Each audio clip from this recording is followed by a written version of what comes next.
Hello, my name is Nate. Welcome to my art channel. I'm working on another 16 by 16 inch deep edge canvas, and I'm going to do another pearl balloon blowout. This is similar to the clouded balloon blowouts that I have done and were inspired by Tiffany Bergeron with Willie B Studios. But the main difference between a cloud pour and a pearl pour is the consistency of the reactive paint. So on a clouded bloom blowout, I would make sure that my paints were a thick consistency and they would leave a mound on a mound when drizzled off of my stir stick. But if I use that same mix and I just add a whole bunch of water, I create a pearl mix that is very, very thin so that it leaves no mound at all when it's drizzled off with a stir stick. And this will give me pearls rather than a clouded look. So the colors I have today, I've gone ahead and primed the sides and edges of my canvas because I combined some leftovers. My last two pearl blowouts, in one of them I used quinacridone magenta from Golden as my base coat and pillow paint color. And for the second one, I used Payne's Gray.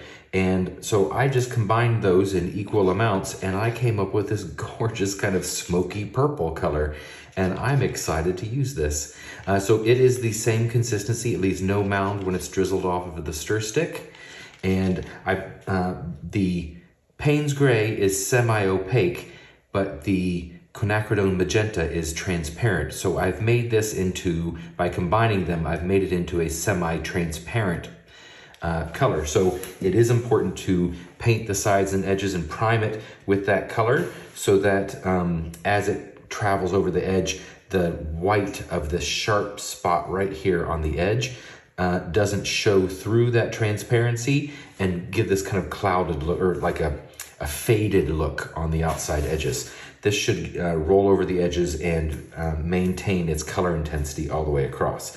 Okay, so I'm gonna put down a base coat of this and then I'll pour a pillow in the middle.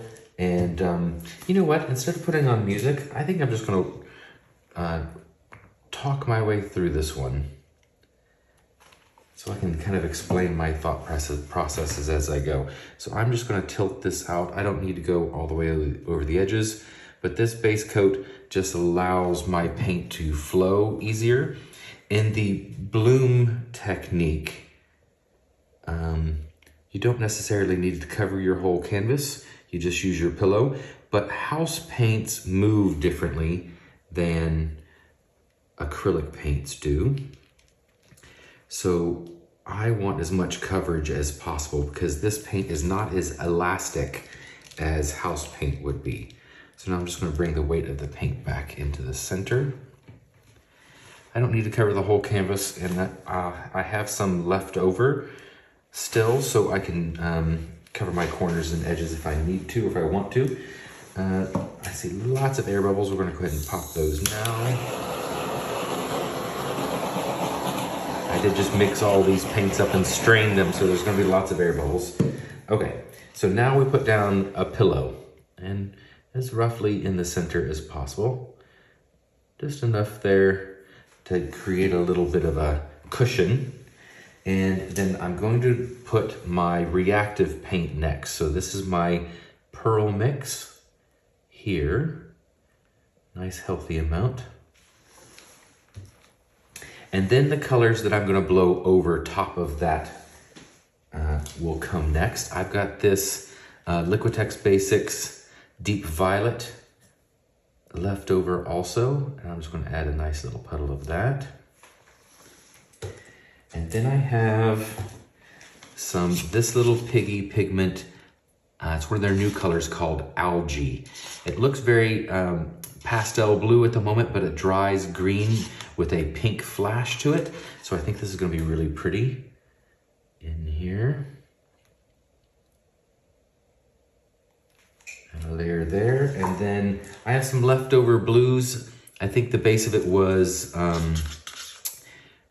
turquoise blue from Amsterdam. Again, same consistency, leaves no mound. I'm gonna put it right on top of that algae. And then I like to integrate my base coat color into my puddle. So, but before I do that, I'm gonna put another layer of the pearl mix. Not a lot. And then I'll put my base coat color in the center. And this base coat color is gonna act like my cell activator in a bloom. I'm gonna blow this over top of these other colors. If I had only done one layer of the pearl mix here, all of my pearls would be on the outside edge, but because I've put another layer here, I'll get pearls in the center as well as out into the composition. So now we just blow this out. Let's move it just a little bit into the center. There we go. Make sure my glasses aren't gonna fall off. Let's just take those off. Okay, here we go.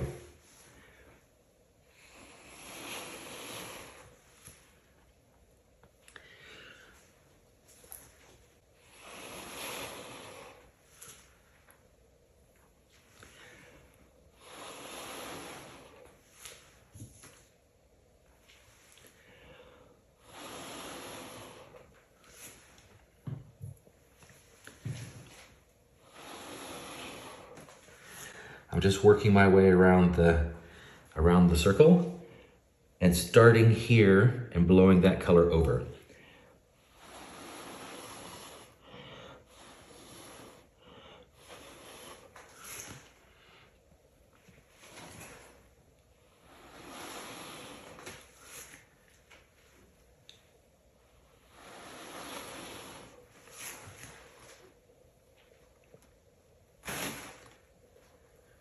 Now we wait for it to gather back into the center and for these pearls to form. You have to give it time for the magic to happen, for that pearl mix to rise up through the other colors. Oh, this is pretty. I love this color combination. At the moment, I can't tell where the algae is, but I think we'll see that more when it's dry. Ooh. Wow, I love that deep violet in there. I wish there was a little bit more right there. I wonder if I can bring some out.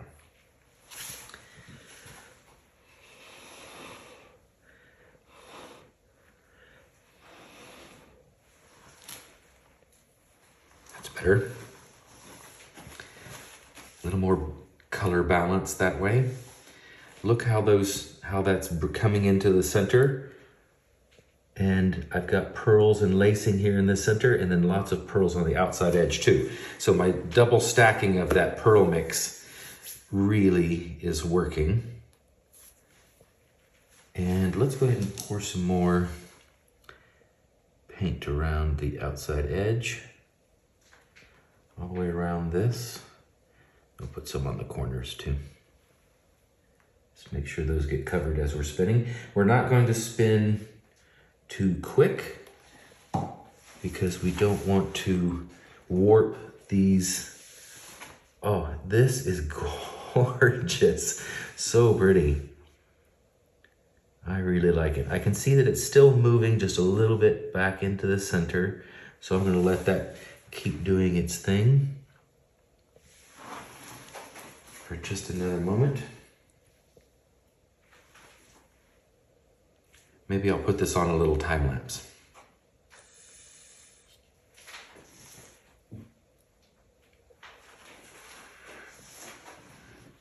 Or maybe I'll just go ahead and tilt.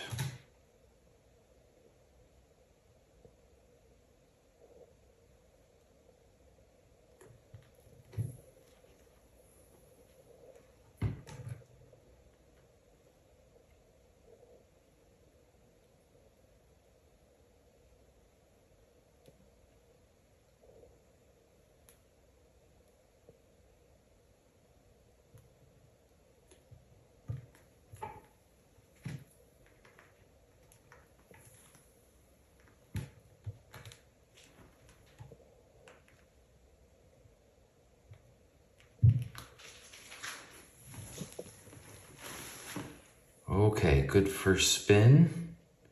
We're gonna come off on these edges, and I'm okay with that. I don't wanna lose too much of that though. I like this better than this.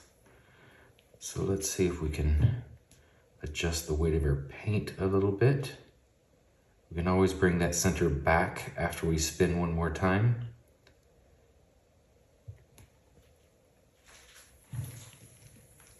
There we go. Now I can bring the weight of our paint back to the center. Walk it down a little bit. So just going in one direction, and going in multiple directions so that the paint moves together rather than all getting elongated on one side.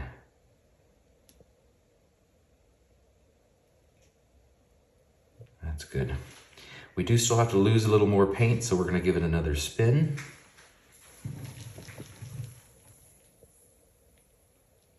Oh, wow. I think I want to stop right there. Beautiful. Okay, let me clean up my edges and sides here, make sure everything's covered, and I'll bring you in for a close-up.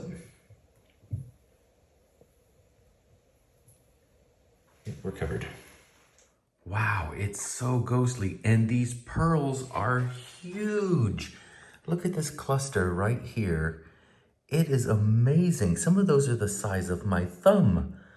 That is crazy. And I love that deep violet lacing throughout with the white and the paint screen. Oh my God, that is so cool. Beautiful. It is an explosion of pearls. This is a lot more pearls than I would normally like, but look at the size of these. They're giant. That one looks like a foot. Oh, this lacing in here is gorgeous. There's a lot of the kind of turquoise blue. There's a little, I don't know, what is that? Oh, it's like a little person's head and their spine coming down. That's cool. Gosh, what was I saying? I forget. There's a little eyeball right there. Is it a frog? Or some with a fish? Oh, this is beautiful. What the heck was I saying? And look at the center. Oh my God, that is beautiful. Thin consistency paints, and I got that cell and lacing look like you get from a traditional bloom. I think this is super cool. I hope you like it too. Oh, and I really hope this purple color doesn't dry too black. I really hope that looks purple, not black when it dries, but we will see. Oh, that's what I was gonna say. That custom blue mix, there's a lot of that, but I don't see at the moment where the algae is. Maybe that's it there. I think we will see that once it's dry. Okay, that's next. Let's see how this dries.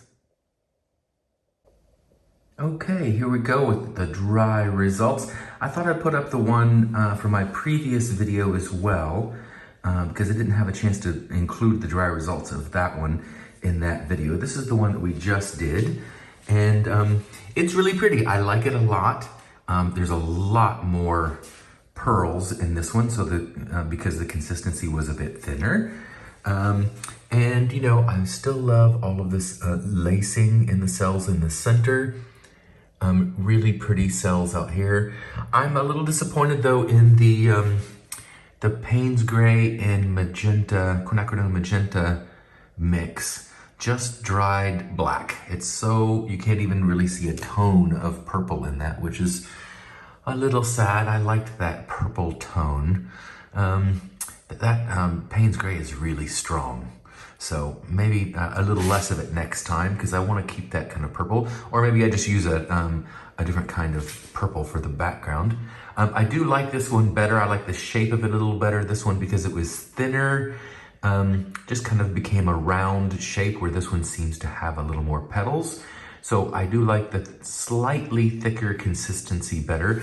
And I love, look at that shine and glow from the It was this little piggy, Bird of Paradise, and Gilded, this little piggy pigments, with some quinacridone nickel azo gold together. That is spectacular. Look at that shine. That is amazing. I'm really super happy with this one. And in this one, I used the algae, and it has completely disappeared. I don't see any of it anywhere. Maybe it was a different consistency. Not sure what happened to it. I know it's really transparent, but it still should have shown up a little bit, but I didn't get any of it. But I do like them both. They're really nice. The one on the left is what I prefer. I think I'll do something. I'll try a different color negative space next time. I like the way the dark negative space on this really makes the cloud pearl mix looks like it's glowing on top of that dark negative space. But I think I want some color other than just that darkness. So I think I'll try a different base coat next time. But I hope you enjoyed both of these videos. Thank you very much for watching. Don't forget to give me a thumbs up and subscribe if you'd like to see more. And go mix up some paints and be fearless.